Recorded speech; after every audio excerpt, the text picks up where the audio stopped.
Chapter 20. George takes control of his bus. The first thing George did when he got into his office was call Larry in for a meeting. He wanted to meet with each energy vampire, as Joy suggested, so he can get his bus rolling first thing in the morning. He knew he needed to take action and fast. The team was waiting and they needed serious direction, focus, and positive energy today. As he sat at his desk waiting for Larry to walk in, a feeling of fear and nervous energy enveloped him. It feels like game day, he thought, as he remembered what it felt like to have a nervous feeling in the pit of his stomach before his big lacrosse games. With the crowds cheering and the anticipation building, he remembered feeling like he was going to collapse and yet explode with excitement at the same time. He knew this feeling well and it was good. It made him feel alive and let him know he was ready. Plus, his nervous energy had often become fuel for some of his best performances. It's game day, he thought, and for the first time in a long time, he felt alive and ready. As soon as Larry walked in and before he could make a negative comment to George for interrupting his creative thought process, George struck hard and fast. He told Larry point blank that he had had enough of Larry's negativity, and if he didn't help move the bus forward in a positive manner, then he was off the bus, effective immediately. Larry, while in shock at George's directness, responded with willingness and agreed to George's demands for positive energy and positive contribution. George wasn't surprised. He knew Larry had a family and couldn't afford to lose his job right now. Tom, on the other hand, was a completely different case. He had no allegiances to anyone, especially to George. They had never liked each other, and they both knew it. But this isn't a matter of liking each other, George thought. It's a matter of getting things done and having the right team in place for the NRG 2000 product launch. So when Tom walked in, George was ready. I want you on my team, Tom, but I can't have you on the team if you're going to prevent us from achieving our goals, George said. I can't have you be a disruptive influence anymore. Who are you kidding, Tom responded forcefully. The only disruptive influence is you. The problems we are having are not because of me. They're because you can't lead. Don't blame me. Blame yourself. I know we don't like each other, never have. But the real problem is that I don't respect you as a leader, and I'm not going to say what you want me to say so I can go on your silly little ride with you. You need me, George. The team needs me. And if you get rid of me now, then you'll be driving your bus right off a cliff. So unless you have something important to say to me, I'd like to get back to doing my job. George's shoulders slumped forward. He could feel his body getting weak as if the energy was being sucked out of him. He was wilting like a dying plant. He didn't know what to say, and he was shaking from head to toe. So why did you hand in your bus ticket, George asked. I only handed my bus ticket in to you because I want a front row seat when I watch your bus implode, Tom said with a big grin on his face. You and I both know it's going to happen, and when it does, no one will be happier than me. George put his hand passively into his pocket and felt the rock that Joy had given him. He took it out and looked at it as he tried to think of what to say next. He had never expected to be overtaken like this. What is that, Tom asked, your pet rock? As George looked at the rock, he remembered what Joy had said about finding the value in yourself. He realized Tom didn't believe in him because George didn't believe in himself. He was allowing himself to be pounced on and verbally assaulted by a grinning, arrogant energy vampire who had no interest in helping his team succeed and certainly no desire to help George turn things around.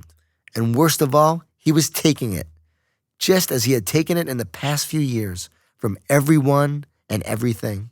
Every day, life had beaten him down a little more. Each day, his confidence had shrunk, and each moment, he became less of the person he admired and more of the person he pitied. George vowed he would not be weak today.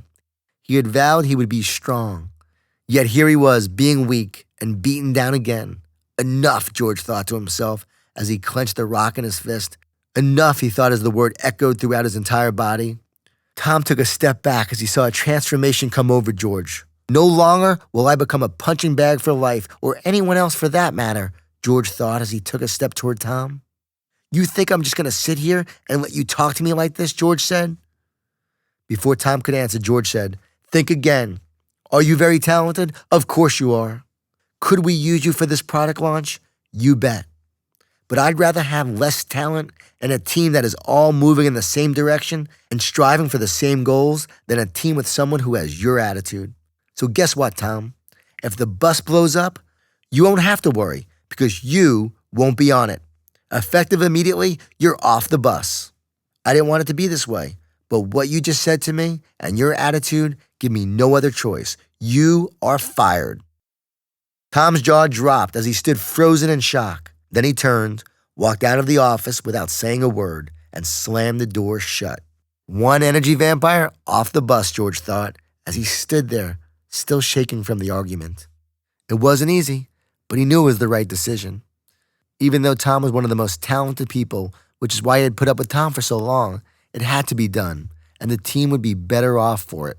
Personally, George felt like a 200-pound weight had been lifted off his shoulders. He felt strong and free. Looking at the rock one more time before putting it into his pocket, he thought of Joy and smiled. For the first time in a long time, he was proud of himself.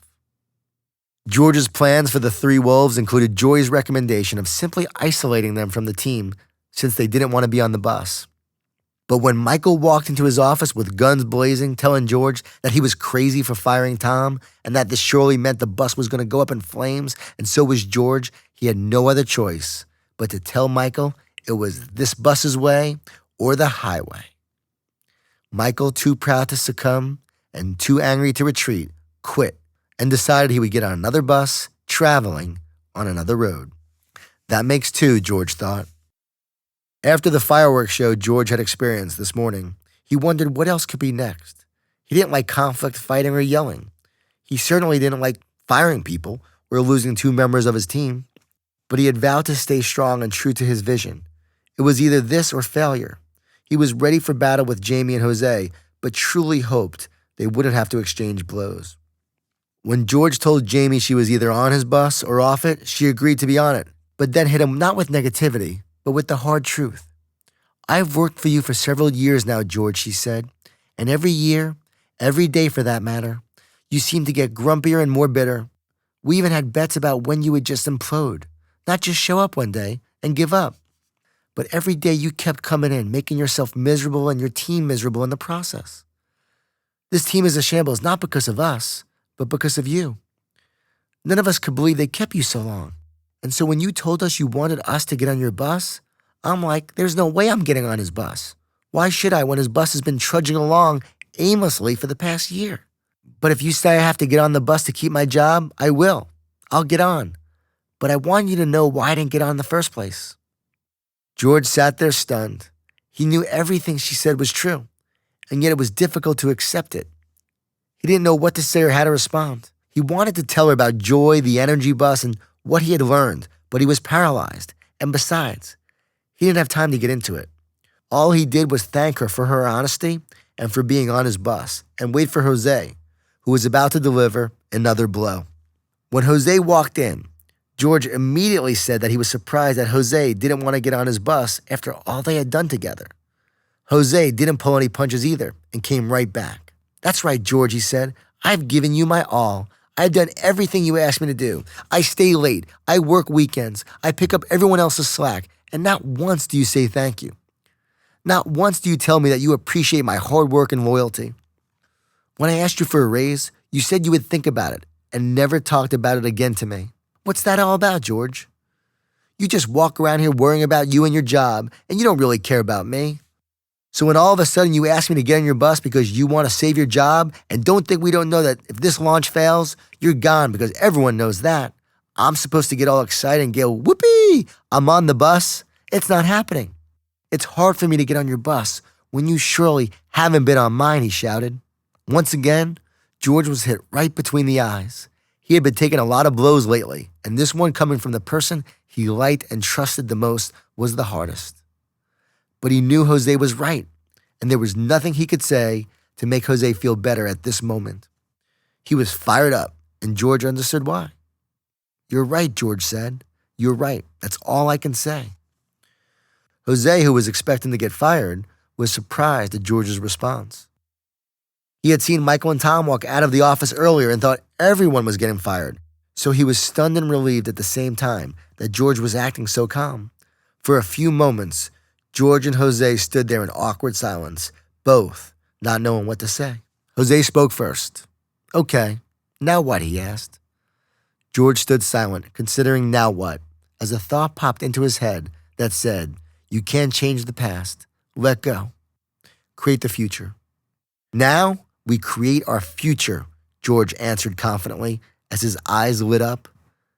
He had been knocked to the canvas again with 2 right hooks, but this time he got up. He wasn't giving up this time. No, this time he was charging forward towards his vision. "Now I ask you to give me a chance to make it up to you," he said. "I don't know how yet, but I'll think of something. Just please help me with this launch and let me prove it to you that I am someone you feel good about working for. Let me show you I'm here for you." Jose agreed, and they walked out of his office together to gather the team for a meeting that would be the start of a very productive and positive day. Chapter 21. George has a dream. That night, after one of the most productive days at work George had experienced in years, he had a dream. He was driving a bus, and on it were his employees, his wife, and his children. The bus was racing down the mountain towards a big black hole in the ground. Just as the bus was about to crash and explode, an invisible hand lifted the bus, George, and all his passengers to safety. Then as George, his team, and his family stood on a ledge overlooking the abyss, an incredible feeling of peace came over him, and he heard a whisper call out to him, "Trust that great things are happening." He had woken up in a deep sweat thinking about the launch and his team. He realized that the most critical 3 days of his life lay before him. Yet he also had an incredible feeling of calm, that somehow it would all work out. Somehow it would all come together. The feeling even surprised him, but after the last week and a half, he was getting used to surprises. Life, he was learning, could change in a flash. One minute, you think you're headed towards certain destruction, and the next, you're sitting on a bus, strategizing about business, with a bunch of people who probably never actually had taken a business class in their lives. The biggest surprise of all is that what they say actually works. Yes, George was getting used to surprises. Chapter 22. Better today than yesterday. What's missing? What can I do better? How can I show my team I'm on their bus? George thought, as he sat at the bus stop Wednesday morning thinking about his conversations with Jamie and Jose and his team's overall performance yesterday. The day's events ran through his mind in the way a football coach would revisit every play of a game, or a dancer would rehash every move, every twist, and every turn of her performance. It is then that one remembers successes and mistakes and thinks of should-haves and could-haves. It's a critical time that one improves if they're willing to learn, grow from mistakes, and build upon their success. George had always known this, but somewhere along the way, he had forgotten to stop learning and growing. But now he was thinking clearly again, and he had remembered the great advice he had received from his college lacrosse coach, who had told him, "The goal is not to be better than anyone else, but rather be better than you were yesterday." Indeed, George wanted to be a better leader, a better person, a better husband, and a better father. He wanted Jose to feel good about working for him, and he wanted Jamie to see that he wasn't going to implode. George's goal was to improve every day, help his team improve, and hopefully deliver an incredible launch to the executives of the NRG company. He knew it was a long shot, but hope and a desire to change and succeed were all he had left. His team had made great strides yesterday, but he also knew they would need a lot more to turn the impossible into the possible and succeed on Friday. He knew something was missing, but he wasn't sure what. He pulled the rock Joy had given him out of his pocket. Although he felt silly for carrying around the rock in his pocket, everything else Joy had said made sense. She must have had a good reason for giving it to him. He looked at it and remembered what she had said. When you find the value in the rock, you will find the treasure in yourself and in others. Maybe there's a gem inside here or something like that, he thought. Then he laughed at the crazy thought. No way. As if Joy would give me a rock with a diamond inside of it. I don't think so, he said to himself. But what value could possibly be found in this rock, he wondered. Maybe it was from an ancient civilization or something like that. Or maybe the rock symbolizes strength. It certainly did help me when I was having it out with Tom, he thought. Or maybe it was from a special river. Or perhaps the rock became valuable because it was a special gift from her and because she had received it as a special gift from her teacher. I have no idea, he thought. Maybe Joy will have some answers about the rock and also about what I'm missing as a leader, he thought, as bus number 11 pulled up.